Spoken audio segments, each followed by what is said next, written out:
Hi, my name is Richard Schwinn. I'm a social worker in Kingston, Ontario.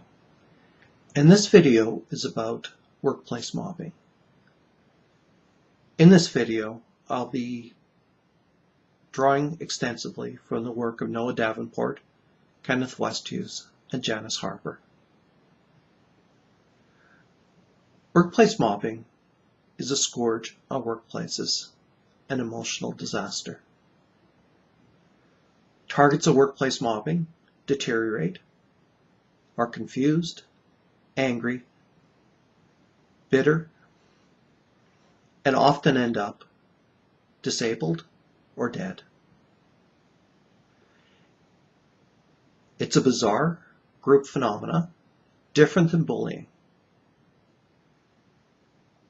where a group of people, probably good people for the most part, although including bullies and other people with very ill intention, get together and rebrand an employee as a scapegoat. This individual will end up carrying all the problems of the workplace on their shoulders. And the definition of the problem will all rest on them. Although it starts with some malicious individuals, it ends up casting a wide net. More and more people get involved in the anger and hatred towards the scapegoat. There are exceptions, but one of the parts of the phenomena of workplace mobbing is the loss of diversity of argument.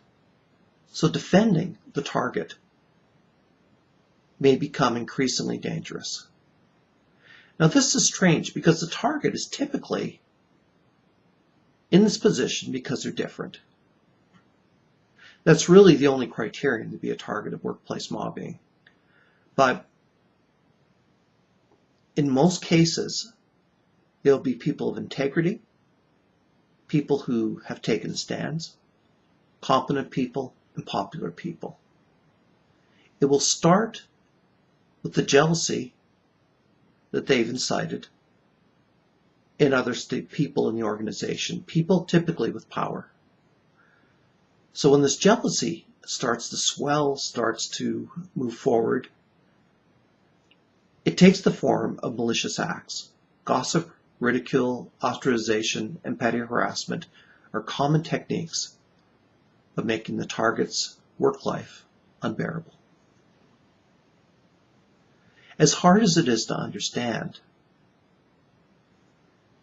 the price the target will pay is incredible. The price the bystanders will pay will be more subtle, but probably equally damaging. Almost everyone is left with a degree of trauma, although the bystanders won't necessarily understand it. As the target goes downhill, perhaps they've had weeks, months, years of harassment.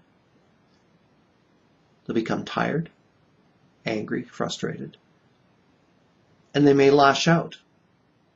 They may snap. They may become frustrated. And at that point, they'll be identified as an individual who is not what everybody thought. This isn't the person we thought they were. And this will confirm the bias that's been promoted by the bullies. When this happens, there's frankly little opportunity to go back. The target of workplace mobbing would be well advised to turn around and walk out the door. As counterintuitive as this is, certainly for targets because they're the kind of people who take stands for their rights. But as counterintuitive as it is, it's probably the right thing. The kinds of processes, the kinds of issues that arise after that have been called formal degradation rituals. They're well intended, but they're part of a law and order agenda towards bullying.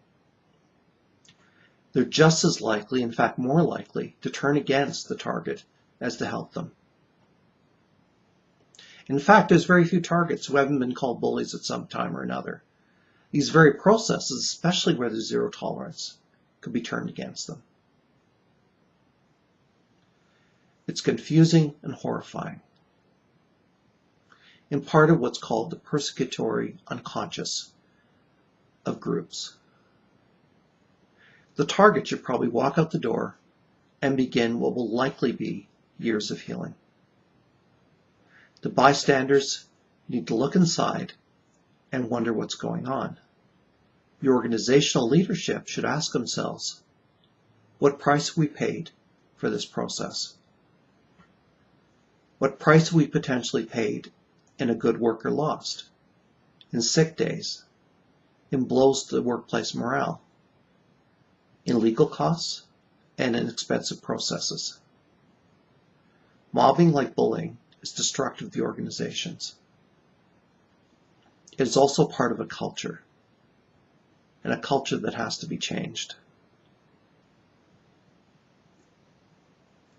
Think about the rumors. Think about the bizarre nature of what goes on. Think about the cost that's paid. Workplace mobbing is a destructive phenomenon. It can be addressed. Targets can be healed, and it can be prevented. It's worth considering that it's a very well understood phenomena, but not widely understood, particularly in Canada and the United States. There's many good people who've been mobbed, up to 5% of the working population. This has destroyed lives and undermined organizations. It's probably time to stop.